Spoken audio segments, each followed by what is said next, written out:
Hello again, guys. This is Cody with Underground Metal Detecting. Today on our hunt, we're back at the old zoo park. We've only covered 1/6 of that section over there. We're going to try this corner, see how much of this ground we can cover. We did find some silver. Right now we have Wynnie over here. What are you collecting, Wynnie? I'm not collecting it. It's bad grass I'm throwing in the garbage. Bad grass? Okay. I guess that helps our treasure hunt. And then we actually have Corey back here. I know you've all missed her. She's already put her gloves on, so I can't actually show you guys her amazing matching nails. She decided to match her detector here.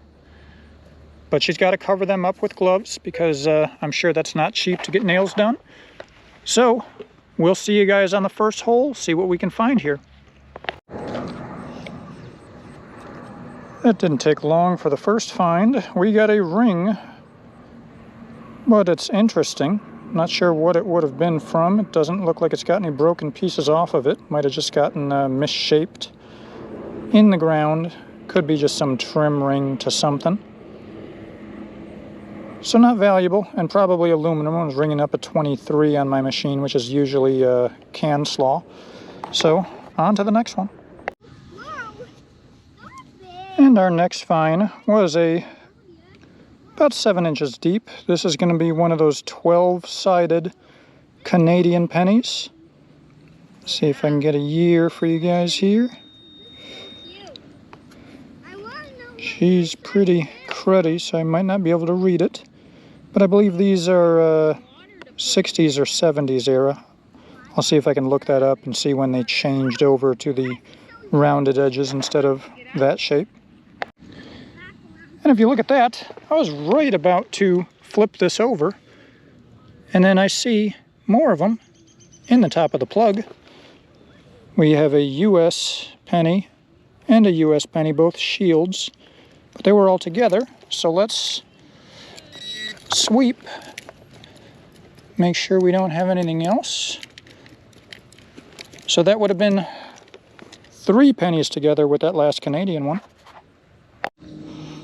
And searching through the hole some more with the pinpointer, I actually pulled out 7 coins. One for sure is that Canadian multi-sided one.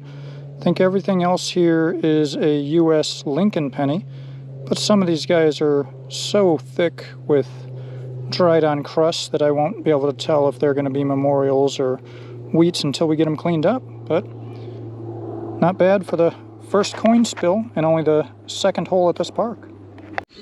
And here is our first dime. She was coming up as a 2324, which is normally aluminum. Dime should be a 25. But it's a little bit moist ground here, kind of like clay. This one isn't that old. It looks like a 2016, so more of a recent drop.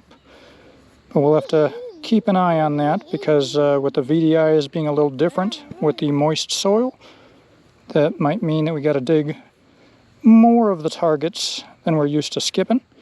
But another dime for the pile. Now we just need a nickel and a quarter. Adding another Canadian coin to the pile. This is actually the rounded version, not the 12-sided one. This is going to be a 1972 Canada penny. And our next target is going to be a multicolor 1970 penny. You can obviously tell when they're copper. You get the obvious copper color with a hint of green.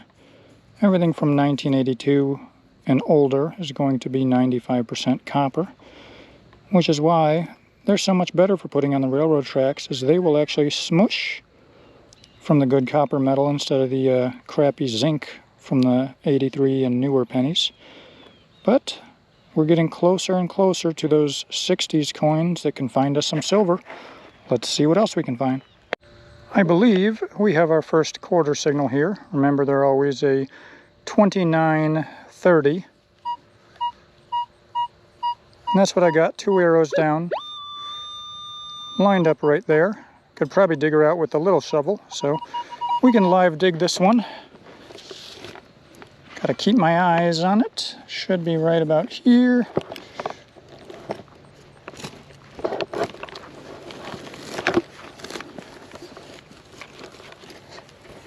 saw out a little plug and get the pinpointer.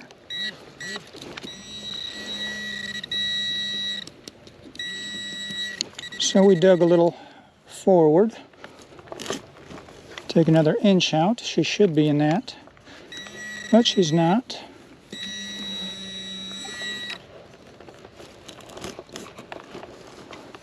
Actually, there she is.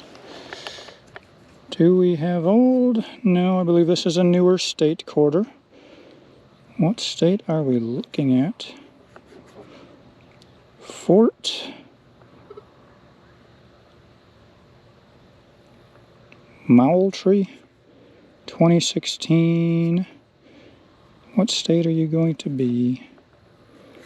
Clearly not a state I'm familiar with, because I don't know what Fort Moultrie is. South Carolina. So it'll be a 2016 quarter. Now we just need a nickel to complete the coin cycle. We got another crusty coin. This one was coming up a 19, but I think I can just make out the memorial on the back.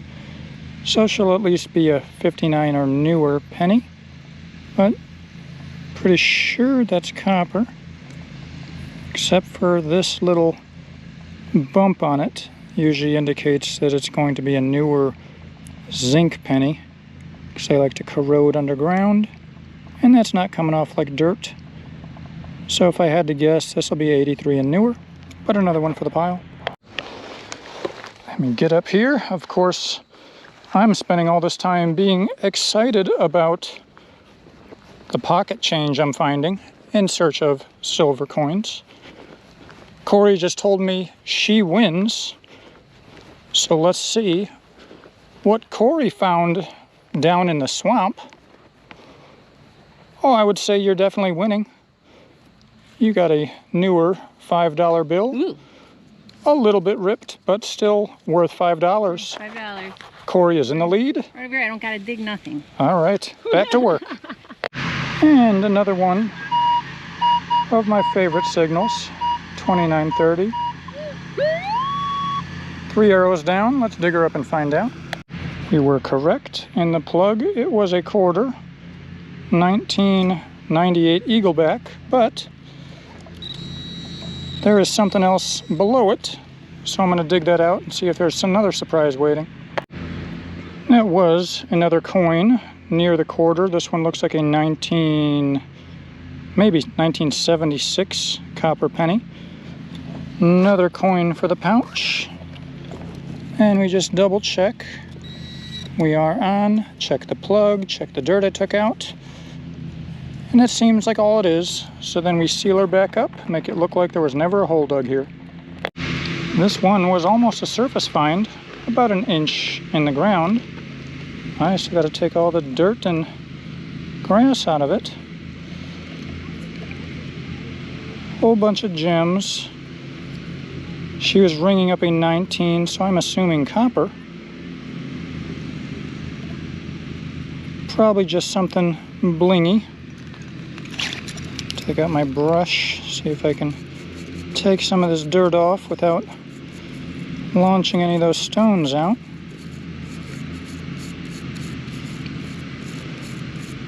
But either way, Wynnie is going to love this.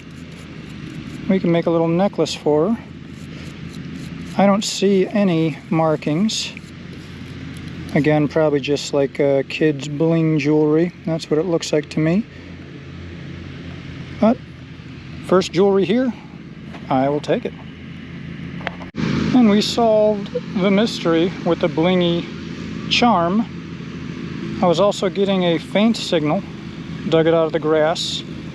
This little piece, I'm assuming, attaches. See what you found? Can I see what you found? 1 second, baby. Let me see if I can get this to attach. I don't want to break it, so I'll work on it later, but I'm pretty sure that hook connects to this, meaning that this was an earring at some point. It'll still make a nice cleaned up necklace for Wynnie either way. And again,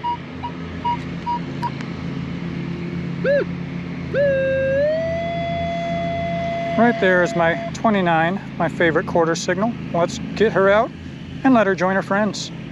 Of course, I did not record it because I was having fun trying to chase a praying mantis that was flying every like 10 feet, trying to show Wynnie. But I came back here, got the quarter signal. This is going to be a 2000 New Hampshire, so I'm over here taking the currency from my buddy Joe Nelson.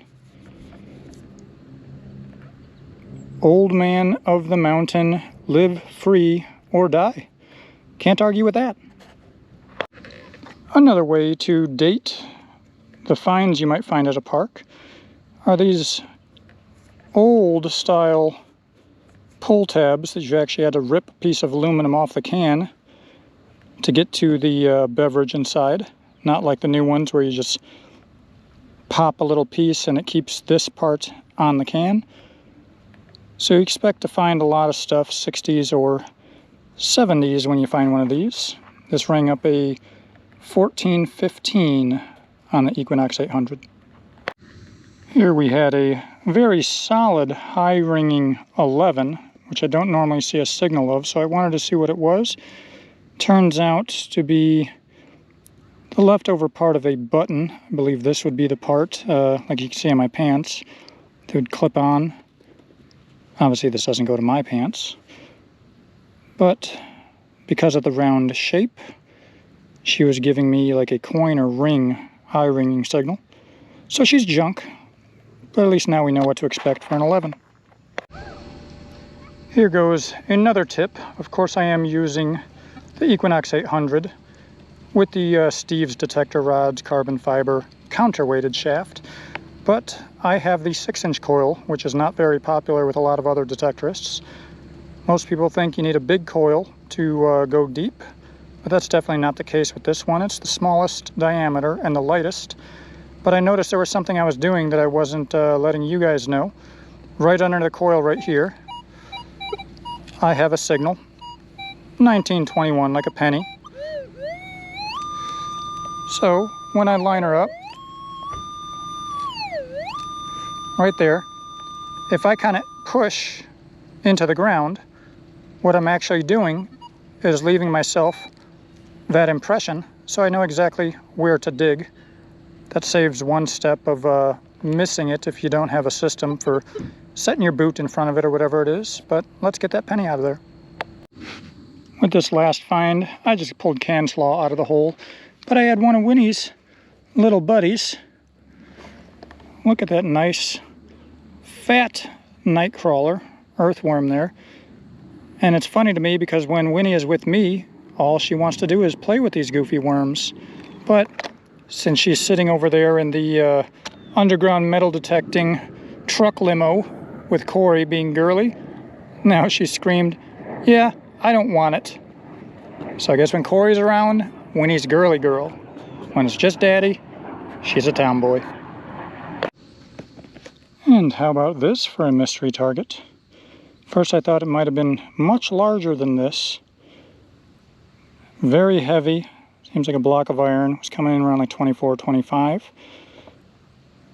Except I do see what looks like a screw threaded into it. I can't make anything else out on this. Try to determine what it could have been a part of. I don't know, maybe a lock.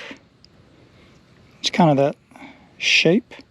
I think that's actually probably the best guess, would be like a master lock body. I'll have to see if I can chip some stuff off of there and get a better look at it once I get her back home. Of course, this one wasn't a penny. It was our sponsor, Genesee Beer and Canadian geese. We had a lot of searching for this one. If I can read that right, I see 1966, so copper memorial penny. Even closer to our 64 and older we want for dimes and quarters. We'll keep searching. First time finding one of these, coming in at a 23. I recognize this as a crochet hook. It says BOYE in quotation marks, size J, and because of the 23, I'm pretty sure that's aluminum. My grandma used to have these things all the time, making little crocheted items for us for Christmas. We'll see if Corey wants it. We were foiled again on this one, but I wanted to show you again this carbon fiber shovel from CKG. There's their logo, their sticker that I've already worn out after a couple of hunts. Got that with a beach scoop, and of course our underground metal detecting sticker. But what I really like about this thing is it makes these nice pyramid plugs. Just 3 cuts in, 1 side, 2 side, 3 side. Keep the grass on 1 side, folds right over. Makes it real easy to check around the cone of the plug and the walls on the inside of the hole. But for this one, instead of a coin, we got a completely smashed old, pretty sure it's like a bottle cap, even though it doesn't seem to have the threads like it screws on. So perhaps it's a different kind, or maybe even an older cap. But I'd prefer a coin, so into the trash pile it goes. Another 23-24 signal, just to taunt me. Normally I say we got 1965 because we find a quarter or a dime 1 year past silver. This is a 1959 Denver copper penny, first year of the memorial, 1 year away from being old enough to be another wheat cent. Seems to be in very good condition. So I'm going to clean that one up and add it to the collection. Got one more target here. This appears to be a 1970 very red copper memorial penny. I might get 1 or 2 more targets in before I get to the truck because it is, I think, 81, 82 degrees out here. I am fine with it, but the girls are starting to get cranky. And you know what they say, because I don't. Either way, I'm going to start heading towards the truck. If I find something else, I will show you what I find. If not, we will do a recap of the finds on the tailgate. Here we go on this one. We got a ring, but not one we can wear. This was a 21, so a copper penny signal. I don't believe it's copper though. I think this is actually part of, I was about to say part of a bearing, but it actually looks more like something that you would have kind of clipped onto like a tarp ring. I see these little spikes bent in. So some type of tarp, circle, whatever you would call this thing. Go ahead and tell me in the comments what you would call that. The little ring is on a tarp, but this one is rather big. It's about the size of a 50-cent piece. Another quick junk find about 2 feet later. 22-23, a flattened, probably aluminum screw-on bottle top. Some more junk, but because it is circular, it gives a really nice signal. We'll add that to the junk pile. Another red penny, 1971 is what it looks like. So she's going to be a copper memorial. Seems our theme for the day was finding stuff that ring up around a 23-24. Usually, I guess this would be the signal for the copper pennies. Your 19 to 21 is your zincs. I do hear screaming, so I believe I am about to be approached by a little monster. In 3, 2, 1. Who are you? What are you doing? I'm Wynnie. You're Wynnie? Yeah. You say hi to all the people on the YouTube? Hi. All right. Daddy's just about ready to go. Ah. Well, you want to stay here and dig? And metal detect forever? No, I just wanted to say, I want to go to the post. Of course you do. You talking about the playground? The All new right. one, the new one with the big picture of the animals on it that was a zoo, actually? The one that's right down the street here? Yeah. All right. I bet we can do that. I'm gonna go close. Well, there she goes. So that's probably it for the day. I will get to the tailgate, dump out the pouch, and show you guys what I got. Okay, here we are for the wrap-up. This is what Corey managed to find. We have one of the foil little hug tops, a couple bottle caps, a bunch of ring pulls, and this rather large, who knows what. Wait. We'll have to clean that one up later, see if there's anything written on it. I have 2 Canadian pennies, 2, 4, 6, 8, 10, 12, 14, 15 regular copper pennies. I have the aluminum crochet hook, the copper bling earring with the little ear hanger, whatever you would call that, the tarp piece, the sort of flat ring off of a mystery object, your typical can slaw, what I'm pretty sure is the body of like a master lock, more can slaw, that button, couple ring pulls, and 1 pull tab. I think that's a little nail, and just 3 aluminum bottle caps. But it's always fun getting out here, getting the girls out to be able to do stuff. And I don't know why we spend money buying toys, because kids love playing with grass and rocks. Right, Wynnie? All right.